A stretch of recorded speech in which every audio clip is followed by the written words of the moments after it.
Bonjour, bienvenue à cette vidéo. Mon nom est Philippe Voyer. Alors, dans la capsule d'aujourd'hui, en fait, je vais vous décrire, vous présenter mes impressions de ma visite de la maison Carpe Diem. J'ai hésité avant de faire cette capsule vidéo-là parce que, en réalité, en ce qui a trait à la maison Carpe Diem, je pense que tout a été dit, tout a été écrit. Puis tout se retrouve sur leur site web avec plusieurs coupures d'articles de journaux, de vidéos, de DVD, etc. Et je pense que les commentaires sont unanimes partout, en fait, par rapport aux aspects positifs de la maison Carpe Diem. Donc, je me suis dit, est-ce que je peux vraiment apporter de quoi de nouveau par une capsule vidéo? Mais en fait, j'ai tellement aimé ma visite à la maison Carpe Diem que je me suis dit, je vais faire une vidéo. Puis je vais expliquer, dans le fond, qu'est-ce qui m'a marqué lors de ma visite à la maison Carpe Diem. Donc, je vais mettre en évidence les principes implicites, dans le fond, lorsqu'on visite la maison Carpe Diem, parce que plusieurs personnes peuvent visiter la maison Carpe Diem. Je pense que l'élément qui pourrait peut-être vous intéresser, c'est que moi, j'ai certains principes importants en lien avec une vision qu'on va qualifier Alzheimer, si on veut, pour comment répondre adéquatement aux besoins des personnes qui sont atteintes par cette maladie-là. Et je vais les mettre en évidence, les plus marquants, parce qu'évidemment, il y a beaucoup de principes et la vidéo serait beaucoup trop longue là, si je devais tous les décrire. Mais qu'est-ce qui m'a marqué le plus et je trouvais vraiment qu'il faisait un beau travail à cet égard-là? Et je pense que c'est des apprentissages pour tout le monde, c'est-à-dire que ce soit pour la construction d'un centre d'hébergement, un CHSLD classique, d'une résidence intermédiaire, donc une ressource intermédiaire ou d'une RPA ou de n'importe quelle autre personne d'un organisme communautaire qui veut développer un centre et une vision qui répondent aux besoins de ces personnes-là. Bien, je pense que c'est pour ça qu'il y a des apprentissages pour tout le monde lorsqu'on visite la maison Carpe Diem. L'autre élément quand même qui est marquant, je vous dirais, c'est quand même de réaliser que la maison Carpe Diem a vu le jour en 1995. Donc ça, c'est vraiment impressionnant parce qu'à ce moment-là, je dirais que l'environnement social, médicaux du Québec, on n'était pas du tout dans cette vision-là. On commençait vraiment à s'intéresser, oui, à l'approche prothétique. Mais lorsqu'on visite la maison Carpe Diem, on se rend compte qu'on est complètement ailleurs quand même comme vision de l'accompagnement de ces personnes-là.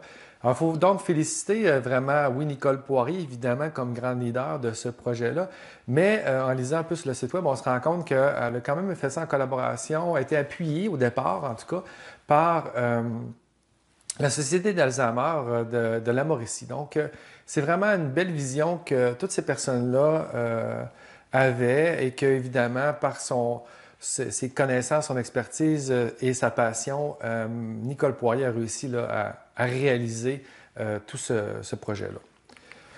Donc, un principe important qu'on réalise dès le départ, c'est le fait que c'est un milieu résidentiel, dans le sens qu'on n'est pas dans une institution, on n'est pas dans un environnement adapté, dans le sens pour les fauteuils roulants ou autres. On est vraiment plutôt dans une...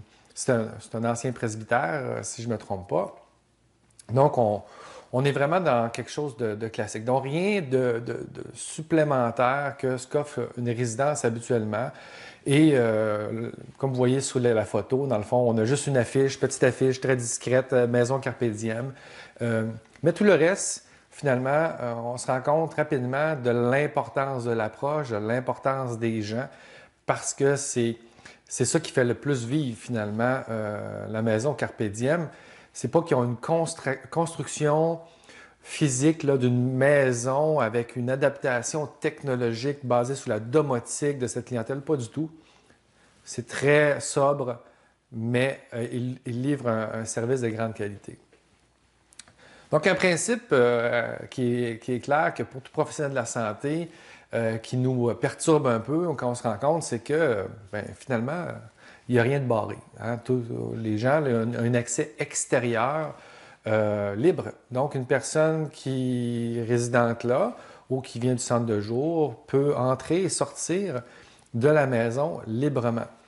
Et évidemment, ben, nous, on pose des questions, on dit qu'est-ce qui se passe. Et ben, finalement, ce qu'on comprend, c'est que plus les gens se sentent libres, ben, finalement, puis qu'ils sont bien à un endroit, ben, moins ils vont tenter de s'enfuir, hein, moins ils vont tenter de sortir, de quitter le milieu. Donc, finalement, ça n'apporte pas vraiment de soucis. Et c'est un moyen de communiquer le besoin. Évidemment, la personne qui veut sortir, qui va vers la porte, ben, l'interprétation qu'on en fait, c'est pas de dire, ben, rentrant dedans, vous ne pouvez pas sortir. C'est plutôt, ah, il veut aller dehors, on va trouver un moyen de répondre à ce besoin-là. Donc, bien évidemment, c'est un point marquant, l'accès libre à l'extérieur. L'autre point qui est intéressant dans le sens où est-ce que ça vient soutenir une vision très familiale dans l'approche, c'est simple, là, mais c'est qu'il y a un garde-robe à l'entrée. Et le garde-robe à l'entrée, c'est-à-dire que toute personne qui vient visiter, qui entre dans la maison Carpe Diem, bien, finalement, elle enlève son manteau, elle enlève ses bottes et elle circule à l'intérieur de la maison, dans le fond, habillée comme toutes les personnes qui vivent dans la maison Carpe Diem. Et lorsqu'on veut avoir cette vision-là, qu'on n'est pas dans un milieu institutionnel, bien, dans une maison, à votre domicile, vous, quand votre visite elle arrive, bien, elle ne garde pas son manteau, elle ne garde pas ses bottes, et ainsi de suite. Et ça vient tout de suite mettre une ambiance confortable et relaxe dans la maison Carpe Diem parce qu'on se sent vraiment chez nous. Les gens arrivent, enlèvent leur manteau, enlèvent leurs bottes, sont dans l'entrée, mettent leur manteau dans le garde-robe. Et évidemment, c'est un principe qu'on pourrait emprunter quand on pense, par exemple, au centre d'hébergement dans les CHSLD. Parce que lorsqu'on a des personnes qui se présentent, qui se promènent dans les unités, dans les corridors, en bottes, en manteau, et ainsi de suite, bien, évidemment, pour les gens qui sont désorientés sur le plan spatial, les gens qui ont la maladie d'Alzheimer, puis qui veulent quitter, bien, ça montre qu'il y a des gens qui rentrent et qui sortent. Et donc, ça ne vient pas soutenir une approche centrée sur la personne, puis une approche où est-ce qu'on ne veut pas inciter les personnes à suivre des gens qui ont des manteaux ou autres. Donc, dans le fond, ce qu'on souhaite davantage, c'est que les gens arrivent dans votre centre d'hébergement et ils mettent leurs bottes, ils enlèvent leurs bottes, ils enlèvent leur manteau et après ça, ils vont circuler dans le bâtiment, dans le fond, habillés en civil, en citoyen normal. Ensuite de ça, évidemment, il y a une liberté à l'intérieur. Donc, si les gens avaient tantôt accès à l'extérieur, bien là, ils ont accès à l'intérieur également. Et c'est un ancien presbytère, comme je vous disais tantôt, donc il y a beaucoup de pièces. Il y a beaucoup de pièces, il y a beaucoup de raccoins.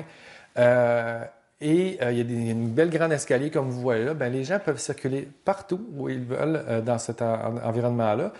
Et il n'y a pas toujours une supervision constante, là. Les gens, ils s'en vont dans une autre pièce. Il n'y a pas quelqu'un qui dit « Où est-ce que vous allez? Attendez un petit peu, je vais y aller avec vous. » Non, les gens, dans le fond, peuvent circuler, peuvent répondre à leur curiosité en tant que telle.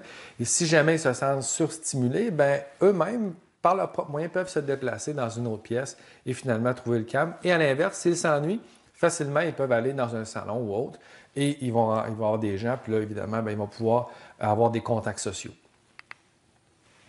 Ensuite de ça, les activités occupationnelles, bien, c'est au cœur de la maison Carpe Diem. Hein, c'est le moment présent qui est important. Mais comment on habille ce quotidien-là? Comment on l'occupe?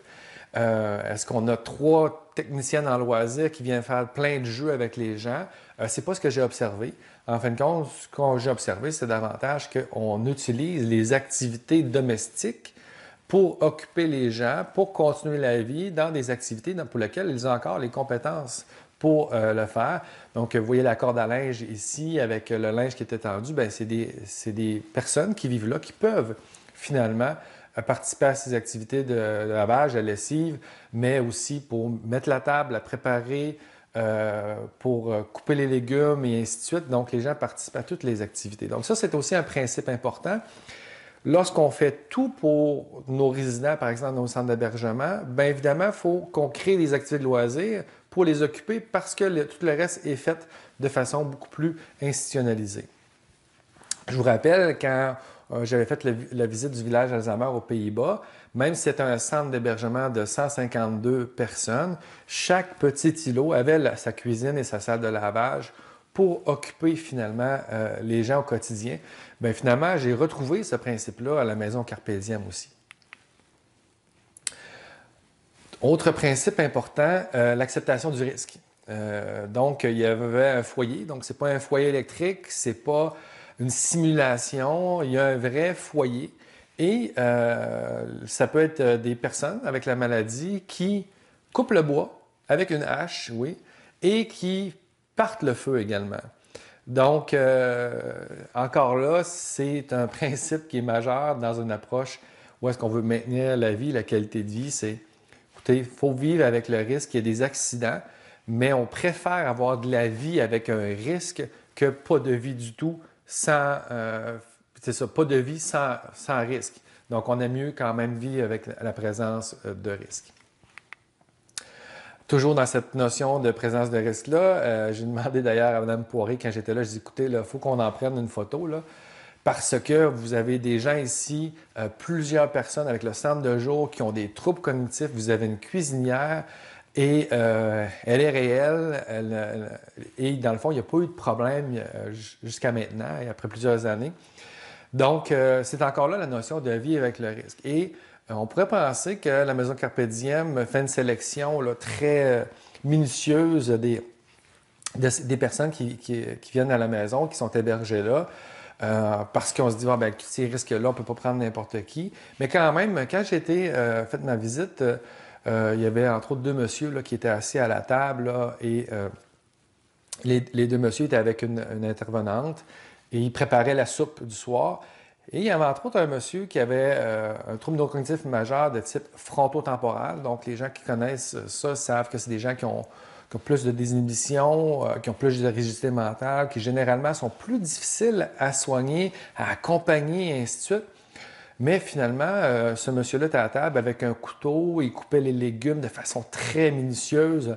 Pendant à peu près, j'étais là, je ne me souviens pas, peut-être une heure et demie de temps durant la visite. Et il était toujours à l'activité, très attentif. On sait que ce genre de pathologie-là, on dit qu'il y a beaucoup d'inattention. Ça bouscule un peu nos critères, je vous dirais, parce que là, on avait cette personne-là et qui était très attentive à couper tous les petits légumes pour la soupe. Donc, encore là, une acceptation du risque, c'est-à-dire, si on regardait sur papier, dire hey, on va laisser une personne avec un trouble neurocognitif de type frontotemporal avec un couteau, avec d'autres personnes atteintes autour. Non, on ne fera jamais ça. Il y a bien trop un risque qu'elle ne va pas garder d'autres personnes ou autre. Non, pas du tout. C'est pas du tout ça qui se passe dans ce milieu-là. C'est davantage relax. Et, mais quand même, ils vivent avec ce risque-là. Ce qu'ils peuvent dire, c'est impossible que ça arrive, non. Mais l'expérience montre, puis de plus en plus d'expériences internationales nous montrent que c'est vraiment l'orientation à retenir. Les familles, évidemment, bien, dans cette notion de composer avec le risque-là, on compose avec ça de façon partagée. Donc, c'est très important de faire équipe avec les membres de la famille. Puis comment on peut faire équipe avec les membres de la famille? C'est de faciliter leur participation à la maison Carpe Diem. C'est ce qu'ils font.